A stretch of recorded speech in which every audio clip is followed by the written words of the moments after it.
Ya, selamat datang kembali di channel KH Project.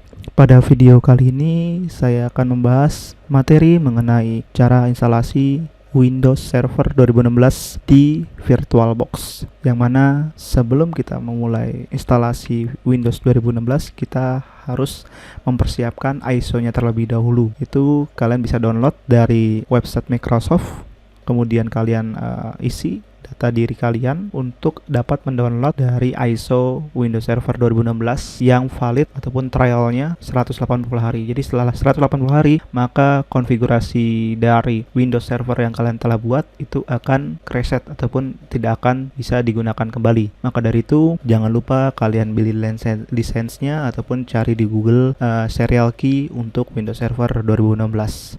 Sebelum kita mulai, jangan lupa subscribe dan juga like video ini, dan apabila bermanfaat share ke teman-teman kalian ataupun rekan-rekan kalian yang membutuhkan dari tutorial cara instalasi Windows Server 2016. Langkah pertama yaitu kalian buka VirtualBox-nya. Bila sudah membuka VirtualBox, kalian pilih new, kemudian kalian beri nama untuk virtual mesin kalian, kemudian kalian pilih type-nya Microsoft dari produknya Microsoft, lalu pilih version yang Windows Server 2016 atau di sini biasa disebut dengan Windows 2016. Nah, bila sudah, kalian klik next, kemudian kalian setup dari memori virtual RAM kalian untuk virtual mesin yang kalian akan instalasi di sini. Di sini saya akan mencoba untuk menaruh RAM ataupun membuat RAM sebanyak 4096, yang mana ini adalah standar requirement minimum dari Windows Server 2016. Nah, untuk yang rekomendasi dari Microsoft untuk instalasi Windows Server ini adalah di RAM 8GB ataupun 8922. Di sini saya akan coba untuk instalasi saja, maka saya pilih yang RAM yang 4GB atau saya setup 4GB. Kemudian next, habis itu create virtual disk. Lalu di sini ada tulisannya, ada VDI, ada virtual hard disk, dan ada FMDK. Kita pilih yang virtual disk image, yaitu khusus untuk VirtualBox. Kalau yang ini bisa dipakai untuk ke selain VirtualBox. Kita next, lalu pilih dynamic allocation, lalu kita setup hard disknya untuk Windows Server kita, yaitu di sini saya nulisnya 100, lalu kita create. Nah, apabila sudah terbuat virtual mesin kita, udah setup virtual mesin kita, langkah selanjutnya adalah mengkonfigurasi terlebih dahulu network dan juga memasukkan ISO-nya ke dalam virtual mesin kita yang kita akan install. Kita pilih ataupun pindah ke storage setting, habis itu pilih yang storage, lalu pilih SATA dan choose ISO ataupun DVD virtual dari file. Lalu nanti akan open, kemudian pilih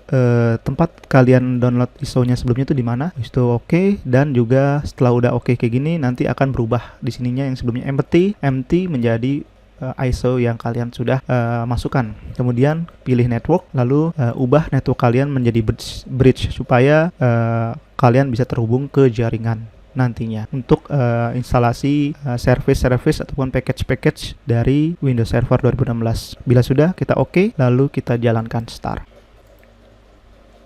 Bila sudah tampil pada menu Windows Setup ini, kita pilih language-nya terlebih dahulu menggunakan language Inggris. Kemudian time formatnya kita ubah menjadi versi negara masing-masing, yaitu Indonesia. Kemudian keyboardnya biarkan default karena adanya US, habis itu Arab dan Inggris. Kalau sudah, kita next, lalu kita pencet tombol instalasi atau install now. Pada pilihan sistem operasi yang diinginkan itu ada 4, yaitu pertama adalah yang Windows Server Standard Evolution. Ini adalah apabila kita milih ini, maka nanti sistem operasi kita akan berjalan menggunakan UI-nya yang command line doang ataupun cuma CMD doang menggunakan PowerShell. Sedangkan kalau kita milihnya yang desktop experience, maka kita dapat menggunakan grafis user interface yang ada pada sistem operasi ini. Yaitu sistem operasi ini menggunakan grafik user interface dari Windows 10, yaitu yang berbentuk kotak gitu ya. Kotak di bawah terus langsung muncul ke atas. Pokoknya berbasis Windows 10 grafisnya. Nah, kalau data center ini adalah khusus untuk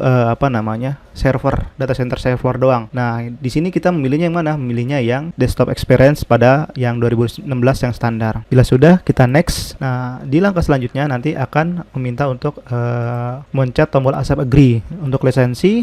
Lalu di sini akan ada dua pilihan, yaitu upgrade ataupun custom. Kalau upgrade maka apabila kalian sudah memiliki sistem operasi Windows Server terdahulunya, yaitu 2012 ataupun 2014, kalian bisa menekan tombol upgrade dan bisa mengupgrade-nya dengan cara merubah bootingan yang sebelumnya 2012 menjadi 2016. Nah, karena di sini masih kosong, maka kita pilih yang custom installation Windows only. Lalu pilih new dan apply saja karena kita menggunakan satu disk aja, yaitu disk C. Bila sudah, maka kita klik next. Nah, pada proses ini kita tinggal hanya menunggu saja hingga proses instalasi dari sistem operasi Windows Server kita berhasil dan juga terinstal dengan benar di virtual machine yang bernama Windows 2016. Bila setelah berhasil terinstall, langkah selanjutnya adalah memasukkan password untuk login, yaitu dengan passwordnya terserah kalian, tapi username-nya itu udah ditetapkan dari produk Windows-nya, yaitu dengan username administrator. Nah, bila sudah mengisi password ataupun membuat password, langkah selanjutnya memencet tombol finish. Di sini akan memfinalisasikan dari configuration instalasi yang telah selesai. Tunggu hingga proses selesai. Bila sudah, pencet tombol Ctrl Alt Delete untuk masuk ke halaman desktop dari Windows Server ini. Masukkan password yang telah kalian buat sebelumnya. Bila berhasil masuk ke desktop dari Windows Server ini, maka proses installation dari Windows Server 2016 telah selesai. Terima kasih dan tonton terus video-video saya yang lainnya.